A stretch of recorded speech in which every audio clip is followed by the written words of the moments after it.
So yes, I am Nicole Branton, and I think I picked the wrong year to become the district ranger for the Red Rock Ranger District.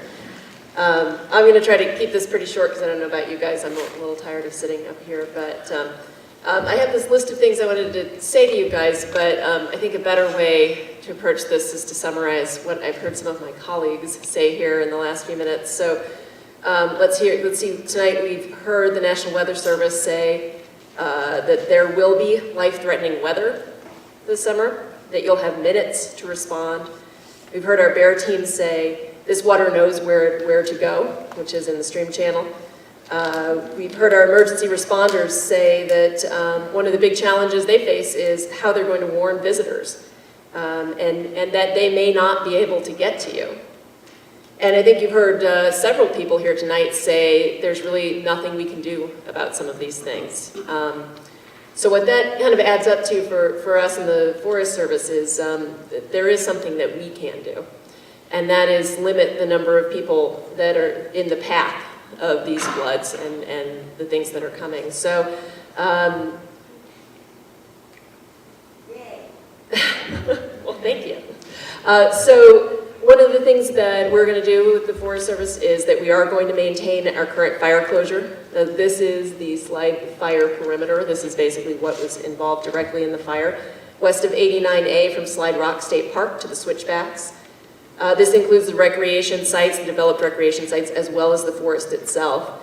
And this is really about protecting the public from hazards associated with the fire itself. That rock fall, that dry gravel, those rocks hitting other rocks and becoming projectiles that you've heard us talk about. Also debris flow and the BAER implementation itself, things like the placement of straw bales with helicopters and things like that. Whoops, I gave away the big reveal. The second thing we'll be doing is a second closure, and this will be at the onset of the monsoon.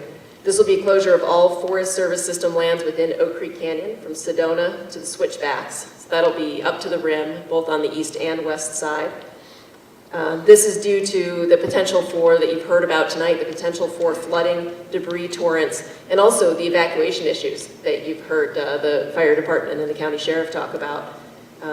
And one of the reasons is that people disperse throughout the creek when they go to our recreation sites. One of the things I've learned in my, whatever it's been, 10 or 11 months now of being district ranger here is that people don't necessarily do what I say. So although I might ask them to stay in our developed rec sites, what people in fact do is get in those sites and disperse up and down the canyon in the water, kind of trying to get away from concentrations of other people. And I think when you hear our first responders talking about the challenges they face, you can see why this is a problem for them, is trying to track down where people are when you have minutes to respond to a life-threatening flood. So this area will include sites that are currently, as of today, open, like Midgley Bridge, Grasshopper Point Picnic Area, the Indian Gardens Visitor Center, Encinoso Picnic Area, Manzanita Campground. It will also include trails in general, the general national forest lands within the closure area. And those pullouts along 89A where people park and drop down into the creek for dispersed recreation. So the timing on this, here's the tricky part, is this is really about those downstream effects that are associated with precipitation. So we need to find a way to predict when those first storms are going to happen, because for this to be successful, we need to do this closure before it starts raining. So expect that this will happen on a sunny day. We're going to do our best to give people the 4th of July weekend. So I'll say that at the very latest, we'll close on July 7th. But we'll be working with the National Weather Service to track the development of those storms, to determine when the best time is to close those sites, and it may be before the 4th. So be prepared for those sites to close at any time. So these closures will remain in effect until at least the end of this monsoon season. We'll see what happens as this stuff comes downhill and what it looks like when we reach the end of the monsoon season. Again, we'll work with the National Weather Service to figure out what that means. And we'll do another assessment at that point and determine if it makes sense to open some of these sites or all of these sites. But it's just there's too much uncertainty at this point to know what that's going to look like.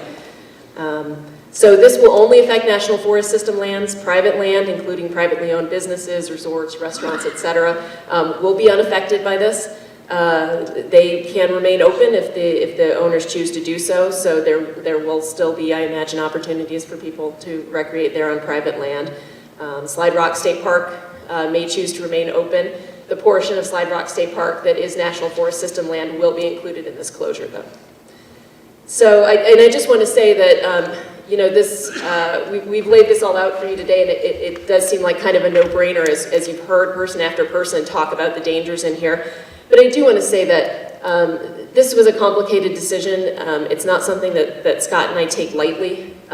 We really considered every angle of this and discussed it for a long time. And we recognize that this will have an impact to visitors in the canyon, to the people who come to this area to recreate and come here as tourists, and also to those businesses in the canyon and to outfitters and guides that operate on National Forest System lands there. However, we really feel as public servants that we have to put public health and safety first, and that's what we're doing with this decision. I will be working with the Sedona Chamber of Commerce, however, and other businesses in the area to redirect people to the many other beautiful places that we have here on the Red Rock Ranger District, and to remind people that this is really a pretty small closure when you consider the whole footprint of the National Forest. So there's, you know, over 500,000 other acres people can be recreating on in the Red Rock District, and we'll be working with the community to redirect people to those areas. So I will be in the lobby if you want any information on the specific areas that are closed, but I'm going to try to keep it brief with you guys, so thank you.